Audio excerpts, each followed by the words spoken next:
Simply put, hashtag it happens. And it certainly did. So Reverend Disney here, and we're going to talk about a very historic edition of Impact Wrestling from last week. And I want to go into the entire show and, of course, what I think is going to be happening in the near future. What I'd like to see happen in the near future. So, let's go right into it, shall we? Right before the entire broadcast starts, before you see anything, there is actually a warning shown. A disclaimer saying, due to the strong nature of tonight's episode, we caution viewers to use parental discretion. Smart move. Really smart move, because right there, if any parent did not want their objectionable child watching this broadcast, they could have their rights to turn it off right then and there. But obviously, people didn't because it did really good ratings. But we'll talk about that in a little bit. The first thing we see is Tommy Dreamer, Bully Ray, and Devon, and they're walking through the Grand Ballroom as the show is about to begin. Probably many hours before the show is about to begin. They're setting up the ring and everything. Being a former member of the wrestling business, I definitely know this location, and I know the situation very, very well. So, of course, the camera crew follows up to them, and Dreamer says, "Suck it all in, boys." Bully says, "It's just like Kiss putting the makeup back on again for one more night, and it's really good to be back. We're going to tear the house down. I'm going to get Ethan Carter's blood on my hands, and then I will be finally making my promise come true as I drive Dixie Carter straight through a table." Dreamer says, "Text your friends. Wrestling history will be made tonight." And I do find it hilarious. I didn't mention in the last couple of videos, when Dreamer wrestles now, he actually has the Twitter bird on his gear, and the Tommy Dreamer Twitter feed actually emblazoned on his tights, which is kind of funny. So, we start off the show with a bang, and we start off the show with Monsters Ball, this being the ongoing feud with Bram and Abyss. And I said there would be Stairway to Janice, and I still think there will be, but this is a way to hype it up. And this is Abyss's specialty match. So, obviously, this has to be a match that happens in their feud. Stairway to Janice makes sense because at the end of the match, if I want to memento this situation, Bram and Magnus steal Janice, so that means Abyss has to get it back, so that's why we get Stairway to Janice. It makes perfect sense to me. And for those of you that don't know what Stairway to Janice means, and if you're not ECW fans from back in the day, or still are to this day, Stairway to Janice is basically what a ladder match was in ECW. It was called Stairway to Hell, and there was actually barbed wire hanging high above the ring, and you could grab the barbed wire and use it on your opponent. Stairway to Janice is obviously going to be Janice, the very strangely formed black board with nails jettisoning out of it. Jettisoning, well, that's not even, it's a hard word to say. Yeah, I'm going to just say coming out of it. Yeah, there we go. And that is going to be hanging high above the ring, only reachable by ladders. So that's what I think will probably happen. But we've got Monsters Ball right now. And we pick it up midway through, and Bram grabs the turnbuckle from outside of the ring. Obviously, it's underneath the ring like it normally is, because it's a spare turnbuckle, so obviously it's going to be outside of the ring. He swings at Abyss, and Abyss stops it with a cheese grater downstairs. So, I know people have made the joke on the internet, but he's trying to get himself some Fromunda cheese. So, basically, he goes for the goozle, going for the choke slam. Bram elbows his way out, whip in reverse. Bram with a really nice tip up, but Abyss is nowhere to be seen. And Abyss sends him headfirst into the steel chair, which has been locked in place in between the top and middle turnbuckles in the corner. He did it early in the match, like I said before. I said it once, I'll say it 1,000 times, called setting up your own demise. And that's exactly what Bram did. Because he goes face first and head first into the chair set up in the corner. So, at this point, Abyss grabs Janice from under the ring. So it's the first appearance of Janice in the match. And he goes to swing, and he swings it, and it gets, of course, stuck on the top turnbuckle. Well, Bram grabs a steel chair, and he goes to swing. Abyss elbow strikes the chair back into the face of Bram, thus busting open his elbow. Like, it caught the side of the chair, basically. Like, the seat of the chair, like the side, like the really hard part of the chair, like, you know how it has, like, the curves? It caught one of the curves, and you could definitely tell because his elbow just immediately starts bleeding. So the fans were chanting, "We want blood." They got it real quick. So, at this point, Abyss grabs the bag from underneath the ring, and it could be one of two things, and of course this time he is going to dump out the bag's contents in the ring, and it does reveal to be some very shiny thumbtacks. Not broken glass, it seems like he's abandoned that, at least for the time being.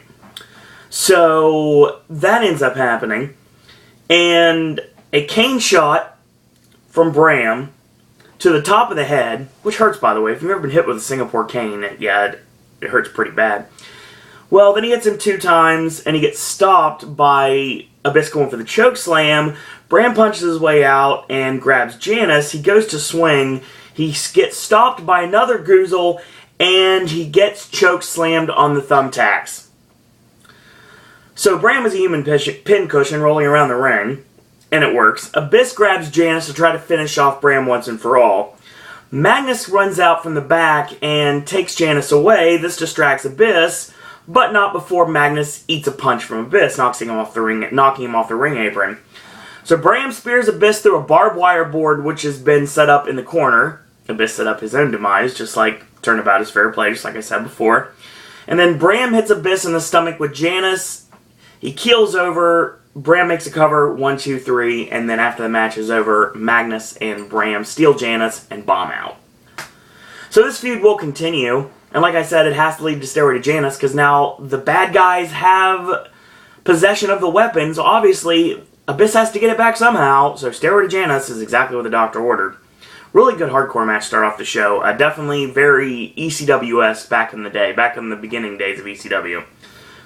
Pretty much right after Todd Gordon turned it from Eastern Championship Wrestling to Extreme Championship Wrestling in reality, and Shane Douglas did it in storyline. So we get our next segment, and it's Samoa Joe, and he exemplifies the X Division. He's what the X Division is all about. No limits. Low Key shows up. They have a face-to-face, have a nice stare-down, and Key says that Sonata and Joe are both in his way to reclaiming what is his, and that is the X Division Championship. Neither of which will stop him. He says, simply put, that Joe is not prepared. Alright, interesting. I like this because I like the matches that will come out of it between Joe and Low Key, because they've had an awesome series in both TNA and Ring of Honor, and throughout independents all over the country. So yeah, I would like to see this match, and I know we're going to see this match, and it's going to be awesome. So Jeremy Borash is in the back talking to Team Dixie, Ethan Carter III, Rockstar Spud, Rick Lon, that's exactly how it's pronounced, and Rhino and Gene Snitsky. Rick Lon is about domination. How appropriate. Snitsky is the crazy man. And of course Snitsky drops his catchphrase, "It's not my fault." Fans that are longtime fans go nuts for it. The final piece of the puzzle, somebody's been watching these videos, the last true ECW champion in the Man-Beast, Rhino. All he says is one word, gore. Why? Because Rhino can't really say anything in promos, because if you go back to his ECW days, pretty much what he did was curse incessantly and look really, really angry. Do you feel the intensity? This is war. And EC3 says, rather matter-of-factly, one final time, Dixie will never, ever, ever, ever, ever, ever, says about 35,000 times, and ends it with get put through a table. We'll see. So, we get the introduction of MLK, which, if you're not a regular pop viewer, you would know MLK is basically MVP, the current TNA World Heavyweight Champion Lashley, and the King of the Night Kenny King. MLK. Makes perfect sense. Comes out with some ladies. Looked like Scores had a few less waitresses that night, to be honest. Since we are in New York, after all. It makes perfect sense, given the fact of the old ECW connection. So, when MVP was Director of Wrestling Operations, he felt like he was a babysitter. Everyone had to whine and complain about everything. But now, he's got all the power with absolutely none of the headaches. Lashley will remain the champion for the foreseeable future, for years to come. Both Eric Young failed, and Jeff Hardy failed. And even Austin Aries couldn't get the job done with his option C. There's no one left to beat. Very familiar music plays. Here comes Bobby Roode. Roode comes out, he says, you know what, it pains me to admit this, but you know what some of you said just might have been a little bit true. Lashley is a destroyer. He's beaten some of the best.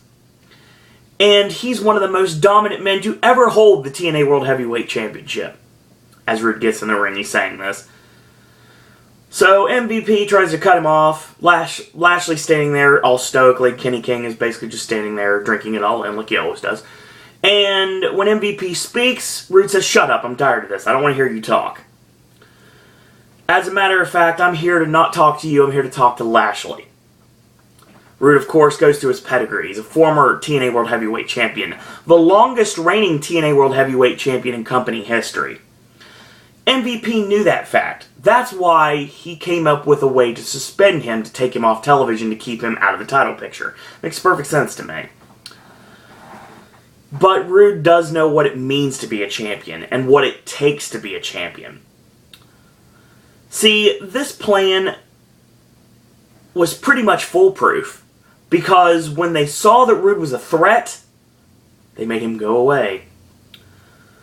But the plan was really, all along, for MVP to become champion, but he blew his knee out, and that's why Lashley had to step in his place. He was going to use Lashley to control the World Heavyweight Championship, just like Andre the Giant basically was used by Ted DiBiase to control the WWF Championship back in the day. Yes, I went old school. But still, he's been kicking himself the whole time. But every single time, Bobby Roode, since coming back, has been proving himself time in and time out. He beat MVP, he beat Kenny King, and there's one last person he needs to face. Lashley may have beaten the best, but he hasn't beaten everyone, and he hasn't beaten Bobby Roode, and Roode knows that. So Roode wants him to put the championship on the line, and this allows for Kenny King to cheap shot him from behind. They put the boots to him, MVP chokes him with a crutch. Here comes EY and Aries to make the save. MLK Powder. Setting up what will end up being our 6-man tag for tomorrow's edition of Impact, which I'll talk about a week from today. So, that sets up really nicely, and the fact that Bobby Roode is the most dominant, is trying to face off as the most longest reigning champion, grammatically incorrect, I apologize, and the longest reigning champion is basically wanting to face off against the most dominant champion to determine who is the true World Heavyweight Champion in TNA. I like this a lot, because I think Roode and Lashley should be pretty decent. So Gunner and Samuel Shaw are talking in the back, and of course they're talking about a 6-man that is coming up next segment, actually. They run into Mr. Anderson, and Anderson just still doesn't trust Samuel Shaw whatsoever. And Anderson wants to talk to Gunner alone. So he has Samuel Shaw walk away, and he says he doesn't trust him. And Gunner says, you know what? You trust me, I trust him. Why don't you give him a chance for a change? So, we'll see where it goes with that. So Dreamer, Bully, and Devon are in the back, and they're trying to be tricked into revealing who their partner is going to be in the 8-man hardcore war later on in the show. They're not going to budge. Bored at night? Not last night. Makes sense. But the truth be told is this man has had their back since day one. We'll see what that means. We get our 6-man tag that I talked about. It is the Bromans, of course, being Robbie E. going back to his New York roots. Robbie E. started out in the New York Independents, and he is teaming with Jesse Goddard as well as DJ Zema Ion, and they're facing off with Mr. Anderson, Samuel Shaw, and Gunner. So, of course, Anderson and Gunner do their new tag team introduction, and, of course, Anderson just refers to Samuel Shaw as this frickin' guy. Right on. So we pick it up midway through the match. DJ-Z with a missile drop kick on Gunner, and the Bromans with what I call triple knee collision, which is basically a sandwich Gunner in between both Robbie E. and Jesse Goddard's knee strikes to the left and right side of the head, at the same time that Zema Ion comes in with the shotgun knees at the same time in the corner. So triple knee collision there. Makes a cover and gets a 0 count out of it. Interesting. So you'd think that it at least got a 1, but no. Kick to the head, elbow to the back of the neck of Gunner, and of course comes off the ropes, tosses Zema up in the air, elevator down, and tagging to Robbie E. Mr. Anderson comes in and shoves Samuel Shaw away so he can't be tagged in by Gunner. So he tags himself in, basically, and clothesline, back elbow, caught him, spinning neck breaker, and hits the Green Bay plunge.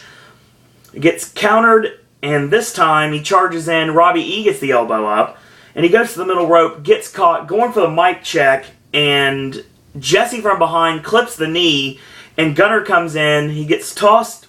He comes in, he tosses him over. DJ-Z and Jesse toss over Gunner over the top. The Green Bay plunge connects on Robbie E, and Samuel Shaw comes in with a double clothesline on the Bromans, and he pinballs the Bromans with shots to both men, back and forth, back and forth, back and forth. He tosses Jesse out, tosses DJ-Z out of the ring, and Robbie E rolls up Mr. Anderson while he is left confused why Samuel Shaw took the bullet for him. And 1, 2, 3, that's the end. So dissension in the ranks between Mr. Anderson, Gunner, and Samuel Shaw. Obviously, Anderson, after this especially, does not trust Samuel Shaw, and I'm sure that'll lead to a singles match with them down the line. Probably Gunner as referee, if I had to guess. That's what I'm thinking they'll probably do. Bromans, kind of men without islands right now, really not doing much, but we'll see where they go from here. They kind of get bounced around a lot in more ways than one. So, after the match is over, Mr. Anderson gets up in Samuel Shaw's face, and Gunner separates the two, trying to play peacemaker, so it makes perfect sense. We get to the back. Dixie's talking to King Mo, of course, is her personal insurance policy.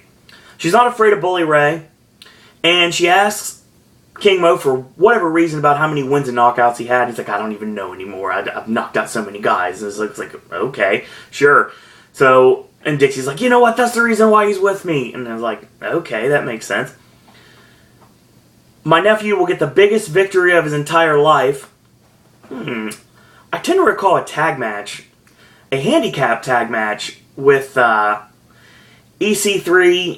the Bromans, and Rockstar Spud teaming up against the team of Jeff Hardy and Sting.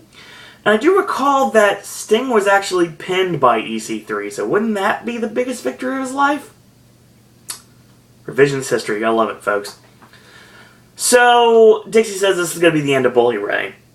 So in the back, Anderson and Gunner are arguing. Samuel Shaw separates the two, and he's like, you know what, Ken's right, it's all my fault.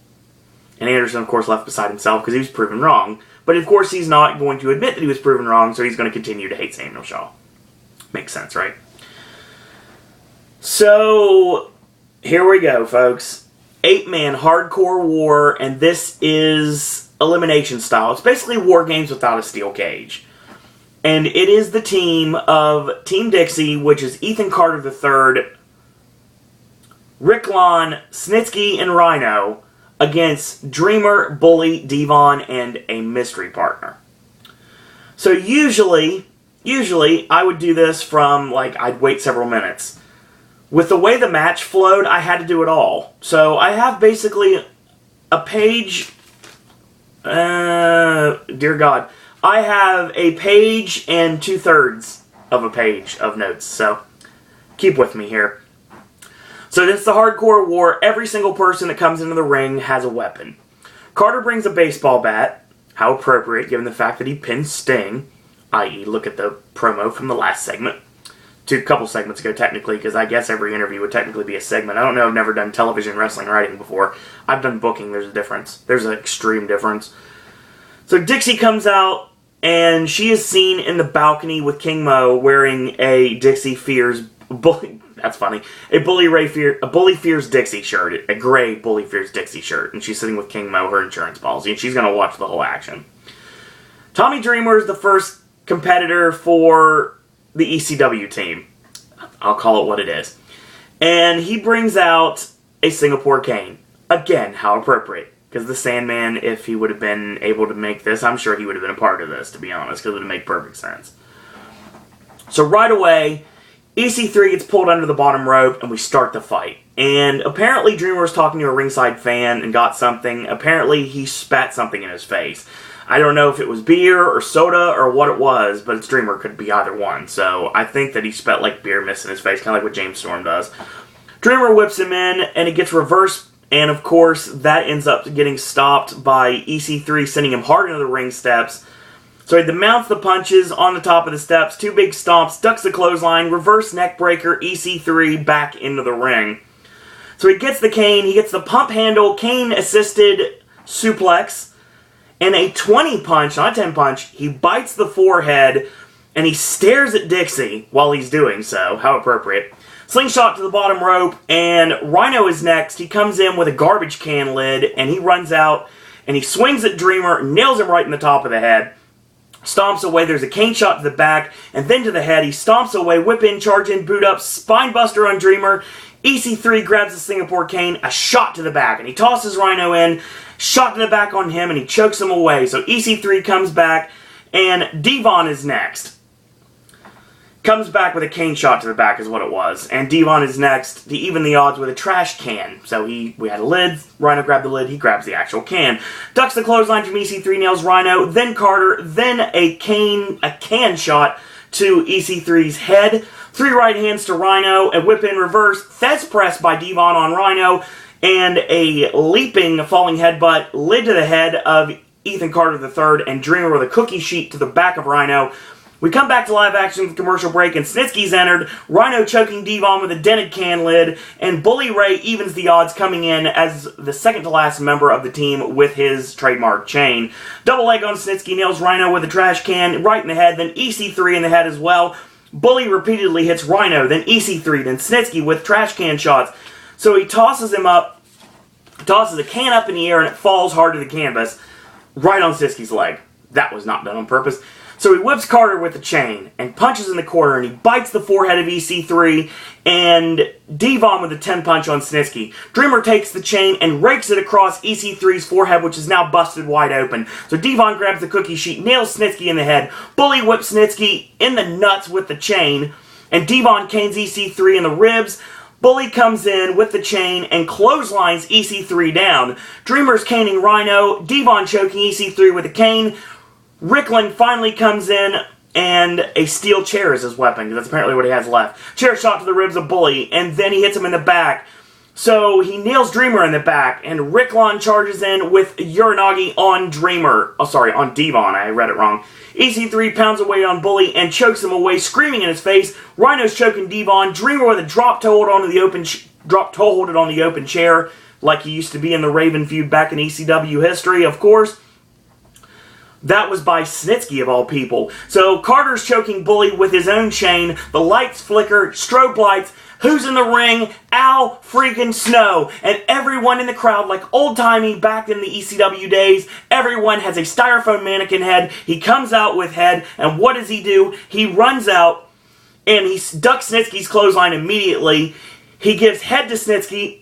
Please get your head out of the gutter, folks. You know what I'm talking about. The mannequin head to the shot from Snitsky. And then he gives one to Ricklin as well. Rhino charges, and Snow ends up sidestepping him. Rhino goes shoulder first into the buckle. EC3 from behind, whip in, and he slides in, baseball slide, but he stops, and the trapped headbutts by Snow on EC3. He's lighting up Ethan Carter III's chest with vicious headbutts, and then Ricklin and Snitsky end up shouldering him to the floor, like they both ram into him and then knock him to the floor. Bully Ray goes up top, hits a flying body press on Rhino, and this ends up happening. Dreamer DDTs Rhino, we're going into finishers galore, hits the crucifix post, Spud from behind with a Singapore cane, and just like back in the day when Stevie Richards used to do it, Dreamer is going to make him pay. Spud stares down Bully Ray, he goes to attack, and he crosses his heart, praying he's going to survive this. Devon with a vicious sidewalk slam. Al Snow goes up top with head, and head to Spud's head. Probably the one he thinks with, and I'm not talking about his brain. So Devon, Dreamer, and Snow all say with the crowd, get the tables at the same time. Obviously, the crowd's going completely ape insane at this point. And Snitsky and Ryklon stop Snow and Dreamer. Snow with an acai moonsault on Ryklon and Snitsky on the floor. And then Rhino whips in, reverse, and 3D hit on Rhino. Devon makes the cover, 1, 2, 3, and the ECW team won. Tremendous, hardcore, old-school ECW style match, and I loved every single second of it. So Bully wants to know where Dixie is. She's surrounded by a bunch of crazy New York people, that's what Bully says. He says, look at your hired hitman. Look at your nephew. Look at your footstool, talking about Rockstar Spud. Look at all of them. They're leaning with their head stuck between their legs because they just got their ass beat down. Dixie, tick-tock, tick-tock. I am putting you through a table tonight. Dixie promises that King Mo is going to knock Bully out. So, we get the beautiful people in the back, and they're tired of playing nice. Angelina is owed a title opportunity, a rematch against Gail Kim, and she wants it. She wants it now. Well, Ethan Carter III is cleaning the blood off his face, and he says that everyone else failed, not him. And the mission is still to protect Dixie, and that's exactly what they're going to do. But they have a secret weapon, and that's in King Mo. Dixie's not going through a table. Well, the beautiful people come out, and Angelina doesn't get why the company is going all gaga over Gail and Taryn Terrell. It's like, it's just a match. What's the big deal? Obviously, they need to put the focus on the beautiful people. They're way hotter. Angelina's a better wrestler. Okay. She deserves the attention, and any rematch that she should be getting now. She wants it right now. She wants it all. Taryn comes out. She says, you have to steal my spotlight. Taryn's like, you know what? Actually, you stole that from me. I've never been the Knockouts champion. Gail and I have the mutual respect for each other, and you stole my opportunity to see who's better. Angelina says that she's better than Taryn and Gail, and the entire roster, including Velvet. And of course, Velvet's like, what? What's going on here? There's a pecking order here, and you're second best, or maybe third or fourth best. Yeah, using Bastard's logic here. So Gail Kim comes out, talking about who knows the best Italian. Anyway, Gail comes out and is like, hang on. Taryn, don't worry, you'll get your chance to knock her head off. But I have a little announcement myself. I talked to Kurt Angle, obviously Angle's still in charge, and I get to pick my opponent. So I choose you. I choose Velvet, and yes, I choose Taryn Terrell. There's going to be a 4-way for the Knockouts Championship this week on Impact. So Gail basically says, you know what? How do you feel about this, Velvet? How do you feel about what Angelina's saying? And Velvet's about to talk. Angelina's like, no. You don't need to say anything. So, next week we're going to find out who the best truly is. So, the beautiful people attack, and Angelina holds Gail, and of course, the duck, and she gets hit by Velvet, and there's dissension in the ranks between the BPs. Gail tosses Velvet, Taryn tosses Angelina, and that's the end of that segment. I like the way they're building up the women's division. The Knockouts division in TNA is really good, and I love the storylines. Speaking of that, Jessica Havoc is going to be coming to the company soon. I'm really looking forward to seeing what we do with that. So, James Storm's in the back talking to Sonata, and Sonata is not doing this for Muda, he's not doing this for his country, he's doing it for, not doing it for the fans, he's doing it for him and him only. He slaps Sonata, obviously he's the mentor, he's the sensei now, basically. Bow to your sensei! He basically turns into Diedrich Bader's Rex. So this is like Storm Kwon-Do. That's basically exactly what he's doing with Sonata. So he's like, you're doing this all for me. I'm the one that showed you the light. And apparently they're not done because they're going to be doing some more with James Storm bringing another person into this group. Now go out there and win that X Division Championship. Or else. And he tells him to bow to him, so he does. So next week we're also getting, and next week I mean tomorrow, we're also getting another battle between Team 3D and the Hardys. And that's going to be awesome. I'm looking forward to seeing that. One-on-one tag team action should be awesome. And there's going to be a scramble match involving Low-Key, DJ Zima Ion, Tigray Uno, Crazy Steve, Homicide, and Manic. And that is also going to lead with our main event, which, like I said before, MLK, which is Lashley, King, and MVP, taking on Bobby Roode, Austin Aries, and Showtime Eric Young. So that was awesome. So, X Division Championship on the line, Samoa Joe, Low-Key, and Sonata battling for the vacant championship, picking up midway through the match. Key and Sonata are brawling on the floor, and Joe hits the elbow suicide and knocks them both down. Tosses Sonata in, hits the powerbomb 1-2 and a kick out, goes into the STF. Sonata bites the hand that chokes him, and that's the end of that. Dropkick by Sonata to Joe. Title crush to Sonata 1-2 and a kick out. So, Joe and Low-Ki are trading forearms, which if anybody's seen their matches at Ring of Honor, they know it's pretty awesome. Joe with the snap jabs, duck in, and Low-Ki with the rapid-fire palm strikes, knocking him all the way back into the corner, and a straight kick to the face. Low-Ki charges ST Joe out, and he puts him on the buckle, going for the muscle buster, and out of nowhere, it gets countered into the Dragon Clutch, but he doesn't sit back on it. He basically is working on it, trying to sit back on it to break Joe down so he can actually lock it in. Sonata breaks the hold, goes for the Tiger Suplex, gets turned into a Dragon Suplex, release, Key lands on his feet, and Ghetto stomps Sonata 1-2 and a kick out. Joe catches Low-Ki with a Snap Power Slam 1-2 and a kick out, locks into Jujigatami, but it's blocked and it's not able to be completely completed. And Sonata with a standing moonsault on Joe while locked in the Jujigatami, and Dragon Suplex, he elbows his way out, forearm to the back of the head, O'Connor roll with a bridge by Sonata, 1-2, and that's it. And Joe locks him in the Coquina Clutch, the rear naked choke is applied, and Sonata has to tap out. What a match. What a great back and forth match. A little short, but very heated finish. I very much enjoyed it. And Samoa Joe, once again, your TNA X Division champion, so it'd be interesting to see where we go from here. Sonata, of course, leaving dejected, so now he has to face James Storm, and I'm sure he's not too happy. So, of course, Dixie comes out. Why would she come out after this? Because she's been told she's going to get put through a table, so if she doesn't go anywhere, she could stay away from everyone, she'd be fine. But no, she comes to the ring anyway, and she comes out with King Mo, and several yards behind them, Ethan Carter III, Rhino, Rockstar Spud, Reichland, and Snitsky, and they're limping away, licking their wounds, basically. Dixie says, right back at all of you, so basically booing at the crowd. Everyone's worthless. Entire crowd's worthless. Dixie fires Reichland and Snitsky, calls them old has-beens, and basically says, get out of my building. She curses a lot, which actually gets bleeped. 3D's music actually hits, and here comes Bully, Devon, and Dreamer carrying a table with Dixie's name on it. Literally. So 3D has the table. They put it in the ring. They get in the ring. It's like, you know what? Dixie has everybody surrounding her. She's back in the corner, and of course she has all her minions standing in front of her. EC3 is trying to reason with Bully Ray. You know that's not going to happen. Bully made a promise, and he's not going to break his promise. And she is going to go through a table tonight, one way or another. The most hated woman in the history of pro wrestling. Like I said, a little truth and everything. Even though I don't have a personal problem with Dixie, I know a lot of people do. So, Dreamer says, Dixie represents all that's wrong with the wrestling business. So, Mo slugs Dreamer, and this starts everything. So, Bully attacks, 3D clear the ring, and Dixie is left alone. Rockstar Spud is out, and the table is set up. 3D sets up 3D on Dixie. And we haven't seen the 3D on a woman since the night they did that to Beulah McGillicuddy and put her out of the wrestling business. But yes, that was really awesome. They look like they're going to set up 3D through a table on Dixie. That's not going to happen because Rockstar Spud pulls her to safety.